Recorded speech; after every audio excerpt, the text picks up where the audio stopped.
के बाद से मेरी मुलाकात खान साहब से नहीं हुई, इसलिए मैं कुछ ऐसी क्या वजह ऐसी फैक्चुअल बातें हो सकती है कि 2.5-3 घंटे लेट ये ऐसी फैक्चुअल बातें मैं मेरे नॉलेज में नहीं है, इसलिए मैं कोई ऐसी बात कर नहीं सकता हूँ। लेकिन एक बात तो तय है कि लोग, अच्छा फ़र्ज़ करो 11:30 बजे आप कह भी देते बल्ले का निशान दे दें, तो 11:30 बजे कौन कहाँ से वो उठता और टिकट जाकर जमा कराता।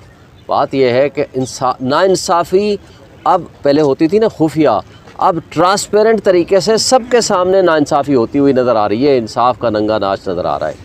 ये काबिल अफसोस बात है, इंसाफ होता हुआ नज़र आना चाहिए, ना कि नाइंसाफ़ी होती हुई नज़र आए। अब हमारे साथ पूरे पाकिस्तान में इलेक्शन कमीशन से लेकर अदलिया तक सब नाइंसाफ़ी करते हुए नज़र आते हैं। हमारे साथ जो जुल्म हो रहा है, बात ये नहीं है, बात ये है कि ये लोगों के हुकूक़ के ऊपर जुल्म है, लोगों का ये हक़ है। हमें वोट ना दें, हम नहीं लेंगे, हम नहीं होकर हुक्मरानी लेंगे। लोगों का हक़ हुक्मरानी है ना, वो आपको वोट दें, इसको दें, मुझे दें, किसको दें, ताकि उनके हाथ में है ना अख्तियार कि। लेकिन आइन को आपने मुअत्तल करके फेंक दिया। आपने कहा अक़लियत के दरमियान फ़ैसला करेंगे, जो 10% 20% लोग हैं जो उनको पसंद करते हैं बाकी छोटी पार्टियों को, उनके दरमियान फ़ैसला करेंगे कि ए को दें या बी को दें, लेकिन जो सबसे बड़ी पार्टी है उसको आउट कर देते हैं। लेकिन देखें, जो कुछ भी ये कर रहे हैं, ये ना मुल्क की खिदमत है, ना आइन की खिदमत है, ना जमहूरियत की खिदमत है। क्या इसके ज़रिए आप सियासी अदम इस्तेहकाम ख़त्म कर पाएंगे? नहीं। क्या इसके ज़रिए से आप मईशत को दुरुस्त कर पाएंगे? नहीं। क्या इसके ज़रिए से इदारों की जो डिस्क्रेडिट हो चुके हैं उनकी साख बहाल कर पाएंगे? नहीं। क्या 25 करोड़ आवाम को आप कोई हुकूक दे पाएंगे? नहीं। क्या उनके बुनियादी जो मसाइल हैं उनको हल पर कर पाएंगे कि नहीं? उसके लिए आपको स्ट्रॉन्ग डेमोक्रेटिक गवर्नमेंट चाहिए, आपको उसके लिए एक free and fair and transparent elections चाहिए। अगर आप ये नहीं देखें, एक होता है ना गुस्सा, उससे का इजहार होना है वोट के ऊपर। लोग समझेंगे कि अब हमारे हाथ में आ गया है हक़ हुक्मरानी, अब हम अपनी मर्ज़ी का हुक्मरान बनाएंगे।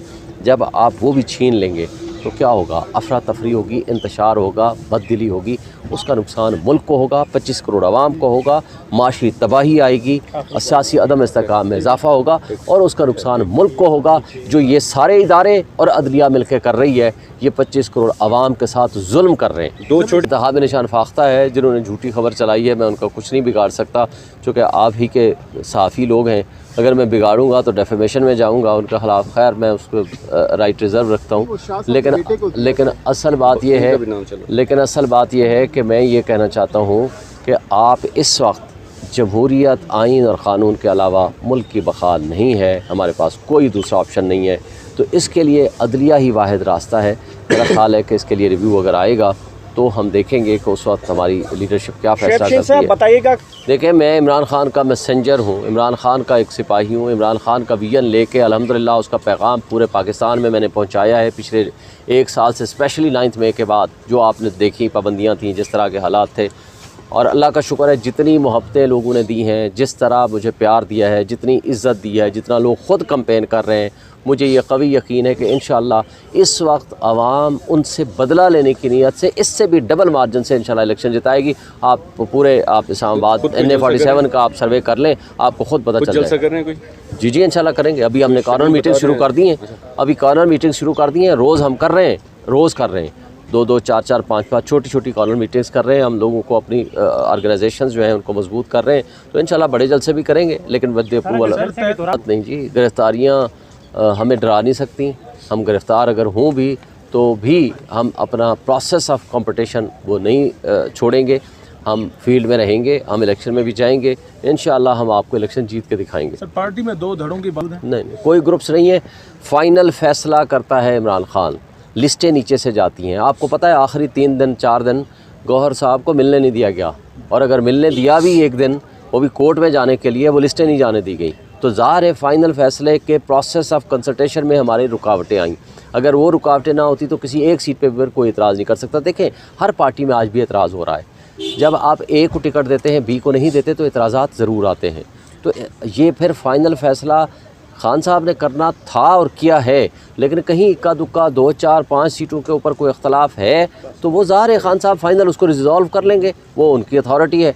और हम सब ने, मैं तो प्रोसेस ऑफ उस सिलेक्शन में भी नहीं था, मुझे तो ज़ाहिर है आज से 1 महीना पहले खान साहब ने कह दिया था आपने इलेक्शन लड़ना है, और मेरी बल्कि टिकट भी सीट भी फ़ाइनल थी कि कौन से हल्के से लड़ना है। हालांकि मेरा पर्सनल इंटरेस्ट 46 में था, लेकिन उन्होंने मुझे 47 दिया, तो ये उनकी मेहरबानी है। उन्होंने अपने वाला घर की वाली जो सीट थी उन्होंने वो मुझे एक तफवीज़ की, ये अमानत है इमरान खान की, मैं इंशाल्लाह जीत के उसकी जो उसके विजन है उसके मुताबिक मुल्क की खिदमत करूँगा। ये कल खबरें कुछ चल रही थी कि इमरान खान साहब ने जो शेख रशीद साहब के हलके में उनके ख़िलाफ़ PTI का मेंबर जो खड़ा किया है या जो भी है, उसके हवाले से उन्होंने इज़हार ला ताल्लुकी किया है, ये खबरें चल रही थी और उन्होंने नाराज़ी का इजहार किया कि ऐसा नहीं होना चाहिए था। ऐसा है कुछ?